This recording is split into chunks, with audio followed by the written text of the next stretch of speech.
গত 12 তারিখ রাত্রে আমরা স্পেশাল ইনপুটের মাধ্যমে আমরা তেলিয়ামুড়া রেলওয়ে স্টেশন থেকে 30 কেজি গাঁজা সহকারে 4 জন আসামিকে আমরা গ্রেপ্তার করতে সক্ষম হয়েছি। ওই 4 জন আসামিদেরকে আমরা পুলিশ রিমান্ডে এনেছিলাম ইন্টারোগেশন করার জন্য 5 দিনের জন্য। উক্ত ইন্টারোগেশনের ফলে ওদের সঙ্গে জড়িত আমরা আরও 2 জনের নাম পেয়েছি।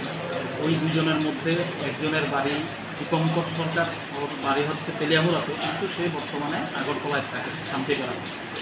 ওর সহযোগী আরেকজন সায়ন সাহা বলে আরেকজন আছে। এই 2 জনকে আমরা কালকে রাত্রেবেলায় আগরতলা শান্তিপাড়াতে অপারেশন চালিয়ে ওখান থেকে আমরা অ্যারেস্ট করতে সক্ষম হয়েছি। আজকে ওদেরকে আমরা মাননীয় আদালতে হাজির করব। ওদেরকেও আমরা পুলিশ রিমান্ডের জন্য প্রেয়ার করা হচ্ছে।